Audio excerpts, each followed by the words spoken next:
ఉమ్మడి యూనివర్సిటీ మంచి భవిష్యత్తు కోసం తెలుగు విద్యార్థులు ఇష్టపడే యూనివర్సిటీ. కాల్ 9059052378 9059052379.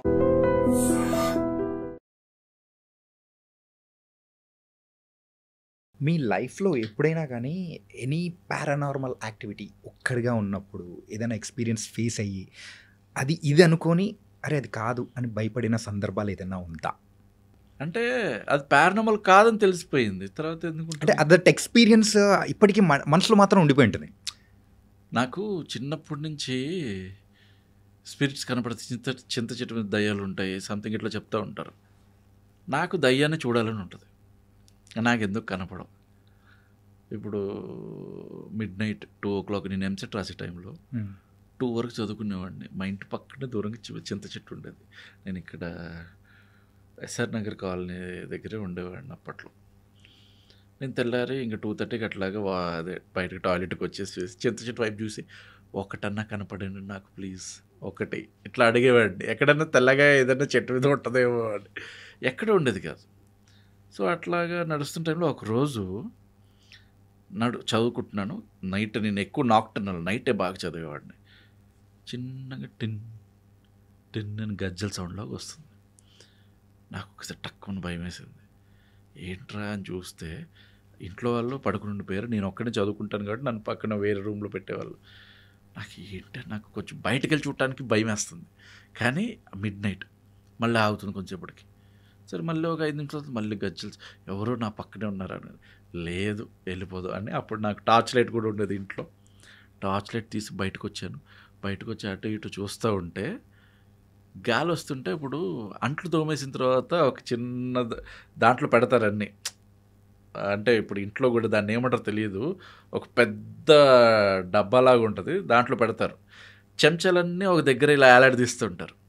గాలికి 2 చెంచాలు ఇట్లా కొట్టుకుంటున్నాయి. టిన్ టిన్ టిన్. నేను వెళ్ళిపోయి టార్చ్ చేసుకుని అంటే అంతా చూస్తున్నా, ఎక్కడి నుంచి వస్తూ ఉండని. అది గాలి వచ్చినప్పుడే వస్తుంది, మళ్ళీ ఆగిపోతుంది.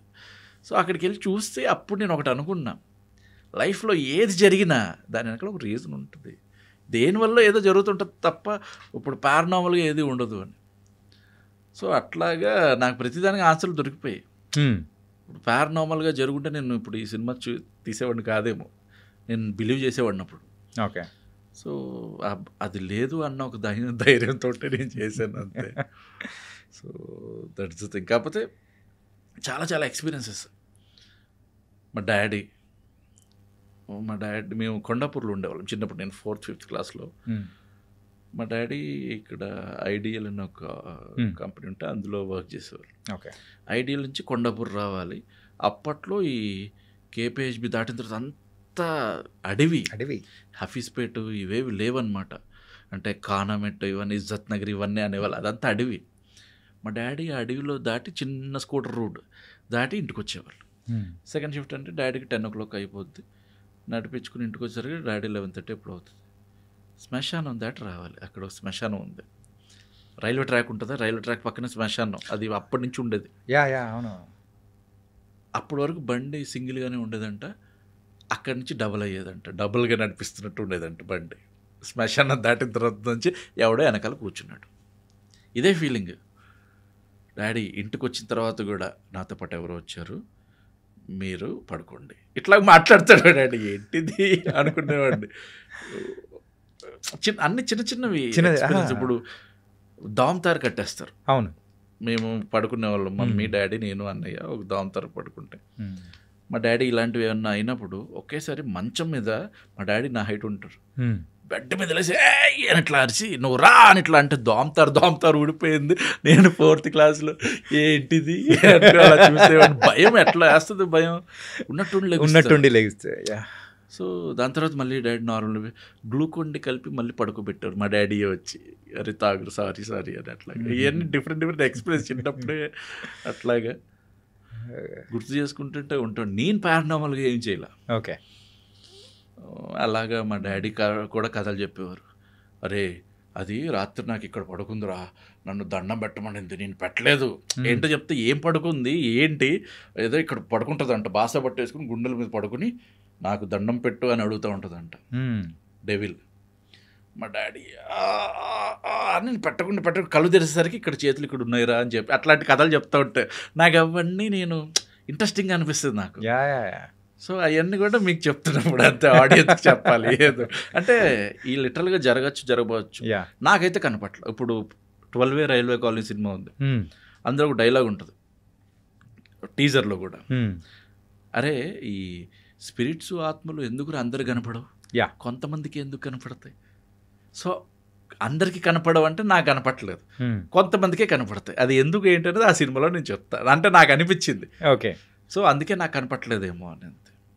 సో అట్లాగా నాకు కొన్ని ఏవో పిచ్చి పిచ్చి రీజన్స్ ఉంటాయి. అవి కనపడాలంటే ఈ నక్షత్రంలో పుట్టాలి, ఈ టైంలో ఇది ఆదివారం ఇట్లాంటిగా అలాంటి ఆ టైంలో పుట్టిన వాళ్ళకే ఆ నక్షత్రంలో పుట్టిన వాళ్ళకే కనపడతాయి అని ఏవో చెప్తూ ఉంటారు. మరి అంతవరకు నిజంగా కూడా నాకు తెలియదు కానీ. సో అట్లా స్పెసిఫిక్ రీజన్ ఉంది దానికి. ఓకే అంతే అన్నా.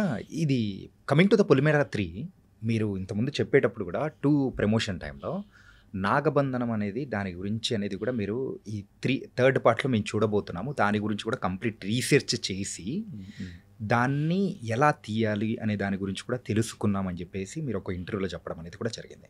ఏంటి అసలు యాక్చువల్గా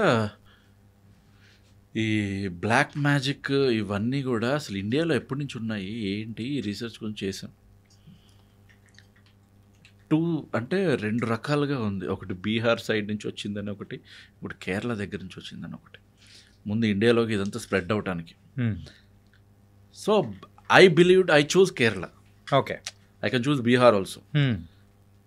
సో నేను కేరళ చూస్ చేసుకుని కేరళ సైడ్ ఒక నంబూత్రి అనే అక్కడ పూజారులు వాళ్ళని నంబూత్రీస్ అంటారు, బ్రాహ్మిన్స్లో ఒక తెగ. సో వాళ్ళకి ఇవన్నీ ఐడియా ఉంది, అంటే నాగబంధనాల గురించి వీటి గురించి అంత. ఎందుకు నాగబంధనం స్పెసిఫిక్గా అంటే అక్కడ ఆల్రెడీ మనం చూసాం, అనంతపద్మనాభ టెంపుల్కి నాగబంధనం వేస్తుందని మనకు తెలుసు. ఇప్పుడు నిజంగానే ఆ నాగబంధనం అదంతా వేసి ఎందుకు ఇప్పుడు ఓపెన్ చేయలేదు? అది ఎలా అంటే ఏ రకంగా తీయాలనేది కూడా ఎవరికి తెలియదు కాబట్టి పేల్చేస్తే యా రైట్. బట్ కాకపోతే దట్స్ నాట్, అది మనం ఆపోజిట్ వెళ్తున్నట్టే కదా. అంటే పేల్చటం ఇన్ ద సెన్స్ నువ్వు ఆ డోర్ని పేల్చొచ్చు కదా, నాట్ ఎంటైర్ థింగ్ పేల్చొచ్చు కదా. అంటే ఇప్పుడు నీకున్న టెక్నాలజీ తోటి ఒక్క డోర్ని ఓపెన్ చేయలేవా? నువ్వు కంప్లీట్ టెంపుల్ నేమ్ టచ్ చేయకు, ఒక్క డోర్ని ఓపెన్ చేస్తే సరిపోద్ది కదా, ఎందుకు చేయలేవు అన్న దగ్గర నుంచి నేను తీసుకున్న ఒక ఇంట్రెస్టింగ్ నాకు అనిపించింది. సో అక్కడ ఒక నమ్మకం ఒకటి, మూఢనమ్మకమో అది ఏదో ఒక నమ్మకం ఒకటి బాగా ప్రివేల్గా నడిచింది ఆ టైంలో. ఏంటి అంటే ఇప్పుడు ఆ డోర్ని నేను ఓపెన్ చేయాలన్న థాట్ నాకు వస్తే నేను చచ్చిపోతాను. థాట్ వస్తేనే 4 ఇన్సిడెంట్లు జరిగాయి, రియల్గా జరిగాయి. గూగుల్ చేస్తే మీకు తెలుస్తుంది నాగబంధనం టెంపుల్ గురించి, అదేంటి ఆ డోర్ గురించి, అనంతపద్మనాభ డోర్ గురించి, అక్కడ వర్క్ చేసిన వాళ్ళ గురించి. ఒక ఫ్యామిలీ చచ్చిపోయారు, దాని తర్వాత ఒక 2 చనిపోయారు. అంటే డిఫరెంట్ రీజన్స్, ఒక రీజన్ వల్ల కాదు. ఒకడికి యాక్సిడెంట్ అవ్వచ్చు, ఇంకోటి ఎప్పటి నుంచో జబ్బు ఉండొచ్చు, అట్లాగా. సో ఈ నాగబంధనం ఏంటి అని అంటే అది ఒక స్పెసిఫిక్గా ఒక గరుడు మంత్రానికి ఓపెన్ అవుతుంది. ఇంకా నువ్వు ఏం చేసినా కానీ అది ఓపెన్ అవ్వదు. సో ఆ గరుడు మంత్రం కూడా చెప్పేవాళ్ళు ఇప్పుడు ఇండియాలో లేరు. అప్పట్లో బాగా ఈ బ్లాక్ మ్యాజిక్ బాగా నడిచిన రోజుల్లో గరుడు మంత్రం అందరూ నేర్చుకున్నారు. సో గరుడు మంత్రం చెప్పాలంటే ప్రాపర్ ఫొనెటిక్స్ ఉండాలి, స్పష్టంగా పలకగలగాలి ఆ మంత్రాలన్నీ. సో అలాగే చెప్పేవాళ్ళు ఇప్పుడు ఈ ఏరియాలో లేరు, అంటే ఈ జనరేషన్స్లో ఇప్పుడు ఇంకా అంత బాగా చెప్పేవాళ్ళు లేరు. ఉన్నవాళ్ళు ఎక్కడికో ఇప్పుడు హిమాలయస్ అటు వెళ్ళిపోయి ఉండొచ్చు. సో నేను తీసుకున్న కాన్సెప్ట్ ఏంటి అంటే నాగబంధనం వేసిన తర్వాత దాన్ని ఓపెన్ చేయాలి అంటే గరుడ బంధనం కావాలి. సో ఆ గరుడ మంత్రం బంధనం గరుడ మంత్రం కావాలి. సో అది లేకపోతే అసలు ఇంకా ఎప్పటికీ అది పర్మనెంట్గా క్లోజ్డ్. అది లేకుండా ఓపెన్ చేస్తే చేసినోడు చచ్చిపోతాడు. ఓకే, చేయడానికి ట్రై చేసినా చచ్చిపోతాడు. ఇది నాకు నాగబంధనం గురించి తెలుసుకున్నాను. సో ఇక్కడ నుంచి నేను ఐ ప్లేడ్ అనదర్ థింగ్ అనమాట. ఇంకొక దాంట్లోకి వెళ్ళిపోయి చాలా బంధనాలు చూపిస్తున్నాను ఇప్పుడు పొలిమేర 3లో. Okay. So not only Nagabandhana, so I'm showing different kind of బంధనాస్. సో అసలు ఎన్ని బంధనాలు ఉన్నాయి మనకి మన హిస్టరీలో, ఎక్కడ దొరకని బంధనాలు కూడా నాకు దొరికే, అది నేను హ్యాపీ. కొన్ని ఫిక్షన్గా నేను కల్పించి రాసినవి. ఓకే. ఒక 2-3 బంధనాలు మాత్రం ఇప్పుడు మనకు తెలియదు. గరుడ బంధనం అనేది ఒకటి ఉంది, మీకు అయితే జలబంధనం అనేది ఒకటి ఉంది. తెలుసు అసలు జలబంధనం గురించి విన్నాము. ఏంటి అసలు అది ఎక్కడ మీకు మెన్షన్ చేయరు, కానీ మహాభారతంలో దుర్యోధనుడు వాడేవాడు జలబంధనం. ఆ జలబంధనంలో నువ్వు ఒక బబుల్ క్రియేట్ చేసుకుని ఉంటావు, ఆ బబుల్ లోపలికి వచ్చిన ఒక చిన్న చేప కూడా నీకు తెలుస్తుంది, దాని కదలికలు కూడా నీకు అర్థమైపోతుంటాయి. సో అది లోపలికి వచ్చాయంటే మళ్ళీ బయటకు వెళ్ళలేవు అవి, వీడు అట్లా కంట్రోల్ చేసేస్తాడు. ఓకే.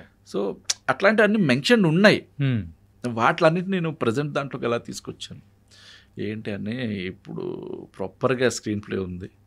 అలా చేసింది నాట్ ఓన్లీ నాగబంధన, అదొకటి చెప్తున్నా మీకు అంతే. So Nagabandhana is something different. అది మనకి ప్రూవ్ అయింది కాబట్టి, అందరు చూశారు కాబట్టి ఆ టెంపుల్లో. నిజంగా దాని ముందు రూమ్లో నీకు అంత సంపద ఓపెన్ అయింది, నీకు ఇందులో ఇంకెంత ఉంటుంది అంటే వీళ్ళు సౌండ్ వేవ్స్ పంపించి లోపల చాలా ఉంది, ఇంకా దీని మీద డబుల్ రెట్ ఉంది అని మనకు తెలిసింది, అయినా కానీ ఓపెన్ చేయట్లేదు. అండ్ పార్లమెంట్ కూడా అది ఓపెన్ చేయొద్దు అని చెప్పేసి టక్కుమని అనేది కూడా ఇచ్చింది, పార్లమెంట్ చెప్పేసింది. ఎందుకు అంటే హిందువుల మనోభావాలు దెబ్బతీయకూడదు అని, అంతే. సో కంప్లీట్లీ అది ఎందుకు అలా చేస్తున్నారో కూడా నాకు ఇంకా చాలా చాలా ఉంటాయి, ఇంకా కాన్స్పిరసీ ఇంకా ఉంటుందని నాకు ఫీలింగ్. కొత్త కొత్త కథలు ఉండొచ్చు. కొంతమంది ఏంటంటే అది ఓపెన్ చేస్తే సునామీ వచ్చేస్తుంది, ప్రళయం వచ్చేస్తుంది అని కూడా. సునామీ ఎందుకంటే అక్కడ డోర్ దగ్గర వినప్పుడు చూసుకుని మీరు వింటే అలల్ సౌండ్ వినిపిస్తుందంట. ఆ నాగబంధనం ముందు అలల్ సౌండ్ వినిపిస్తుంది, సునామీ వచ్చేస్తుంది, సంథింగ్ ప్రపంచం ఎండ్ అయిపోతుంది, ఏవో చెప్తున్నారు. బట్ అది ఎంతవరకు నిజం కాదు, కానీ దాని మీద ఒక కథ రాసుకుంటే అది ఇంట్రెస్టింగ్గా ఉంది నాకు, అంతే. ఒడియమ్మ ఫ్యాక్టర్ నాకు అది.